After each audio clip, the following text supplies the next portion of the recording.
প্রশ্নপত্র নিয়ে বিরূপ মন্তব্য করেন, সাথে সাথে তাকে পুলিশ আটকাবে। টাকা পয়সা চুরি করে, বিগত সরকার ডলার চুরি করেছে, কারেন্সি চুরি করেছে, আমাদের রিজার্ভ চুরি করেছে, যেটা পৃথিবীর কোথাও হয়নি। একমাত্র বাংলাদেশ ব্যাংকের রিজার্ভ চুরি হয়েছে, পৃথিবীর কোথাও এই ডিস্টেন্স নেই।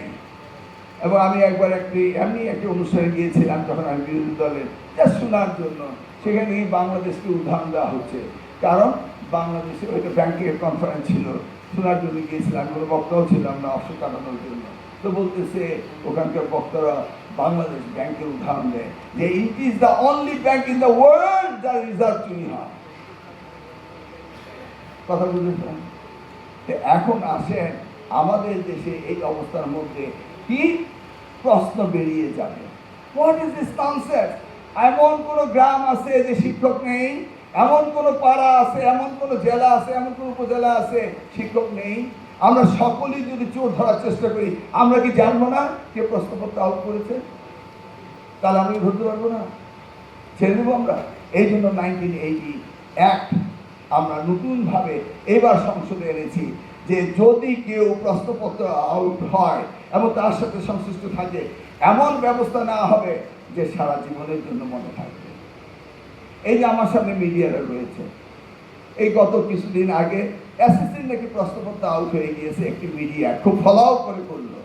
আমি বলছি আউট হয়নি, তাদেরকে কল করে বললাম, তারা ওই নিউজ আইটেমটা ড্রপও করছে না। ও মা, সাথে সাথে দেখি একজন প্রতিষ্ঠিত যোদ্ধা ঢাকা ইউনিভার্সিটি এই অন্য দলের রাজনীতি ওই মিডিয়াতে এসে বলছে এইভাবে এইভাবে এইভাবে এইভাবে প্রশ্ন।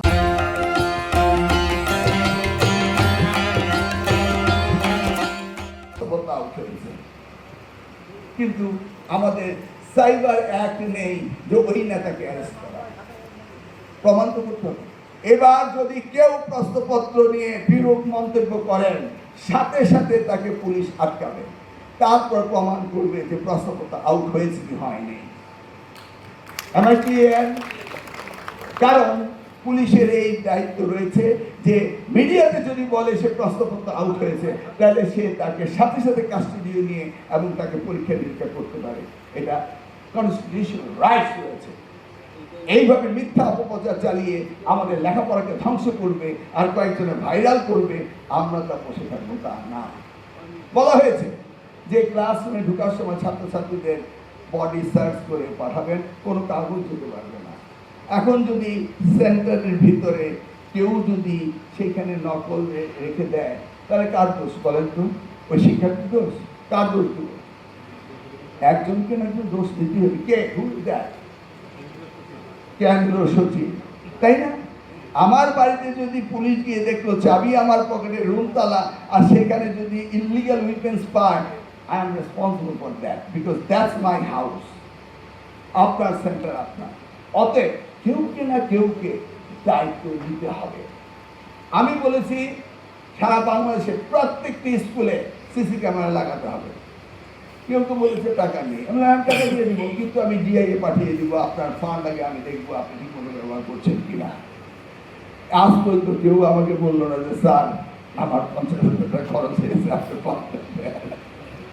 I'm ready to give it to you. সরকারের টাকা আমি ভালো কাজে দেব, দিতে পারবো না তা আমি বলিনি। দেওয়ার সক্ষমতা আমাদের রয়েছে এবং আমার দেওয়ার দায়িত্ব রয়েছে। প্রত্যেকটি স্কুলে আপনার সিসি ক্যামেরা থাকতে হবে। যিনি মনিটর করবেন, অর্থাৎ কেন্দ্র প্রধান, ওনার রুমে মনিটরে বসে বসে দেখবেন। আর যদি পরে ওই যে আমার ভাইরাল বাহিনী ক্যামেরা রয়েছে, তারা যদি কোথাও প্রমাণ দেয় বা বলে, আমি কিন্তু আর্কাইভ থেকে ওইটা খুঁজে বের করবো এবং I will make you responsible and liable for that.